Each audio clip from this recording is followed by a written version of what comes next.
آپ نے جو ارشاد فرمایا الحمدللہ آدمین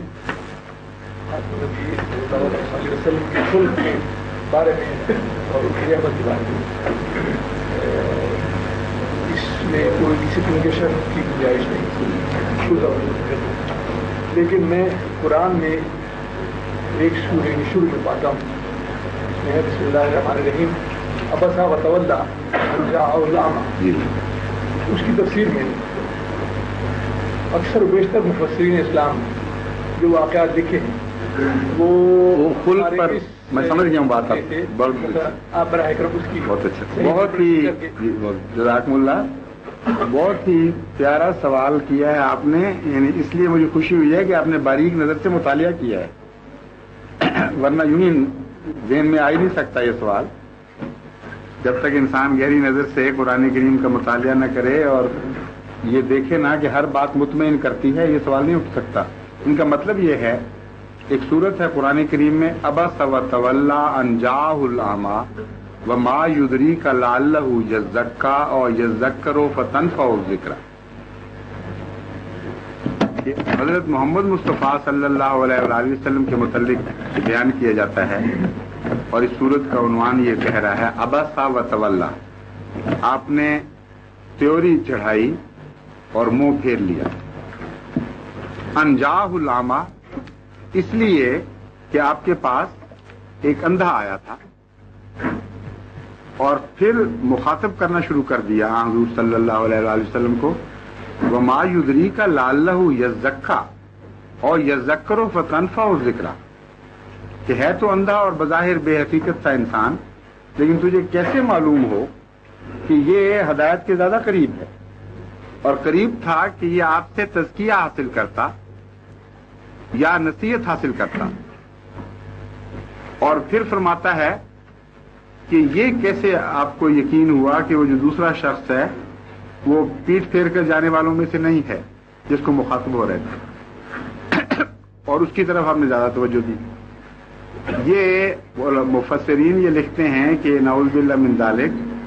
حضرت صلی اللہ علیہ وآلہ وسلم کی ایک اخلاقی کوتاہی کا ذکر ہے، اور اس وجہ سے خدا تعالیٰ نے گویا ڈانٹا کہ تم نے یہ کیا حرکت کی۔ ہمارے واقعہ یہ ہے کہ یہ بات درست نہیں، اخلاق کا کانسیپٹ بدل جاتا ہے معیار کے ساتھ ساتھ، جتنا بلند معیار ہو اخلاق کا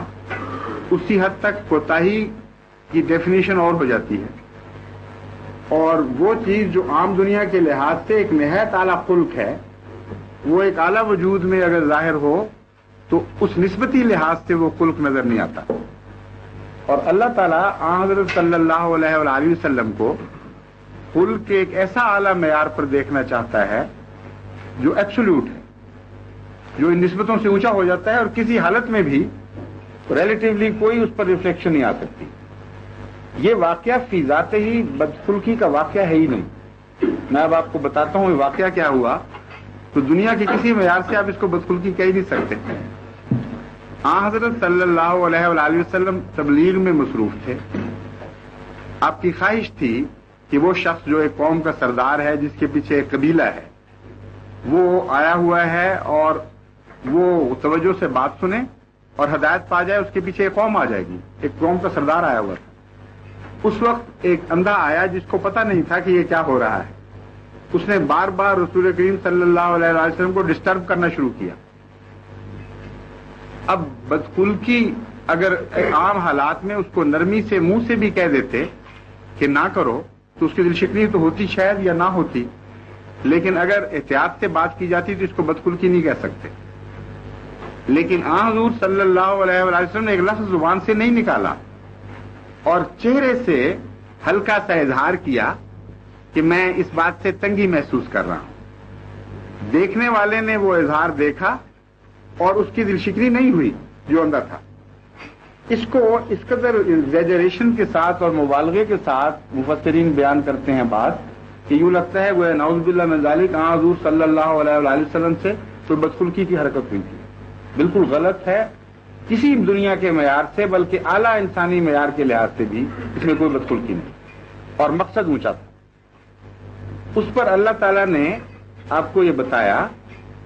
کہ تو مجھے اتنا پیارا ہے کہ جو معیار میں تیرا دیکھنا چاہتا ہوں وہ اس سے بھی زیادہ بلند دیکھنا چاہتا ہوں، اور یہ اپنا مطمع نظر بناؤ آئندہ سے کہ اگر کوئی خواہش مند ہے تو اس کی طرف زیادہ توجہ کرو، اگر کوئی خواہش مند نہیں ہے تو وہ نسبتاً کم حقدار ہو توجہ کا۔ یہ ایک سبق دیا، اور اس واقعہ سے استفادہ کر کے حضور صلی اللہ علیہ وآلہ وسلم کو متوجہ کر دیا کہ ہدایت وہ پایا کرتا ہے جو ہدایت کا خواہش مند ہوا کرتا ہے، اور جو ہدایت سے بھاگتا ہو آپ کو تو تمنا ہے کہ وہ ہدایت پا جائے، تمنا ہونا تو بالکل کی نہیں ہے،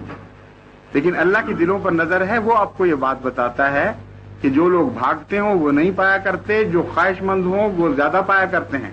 اس لیے آپ ان کی طرف زیادہ توجہ دیا کریں۔ اس واقعہ میں مجھے تو کوئی بدخلقی نظر نہیں آتی ایسی جو نعوذ باللہ من ذالک جس میں ڈانٹ کا پہلو ہو۔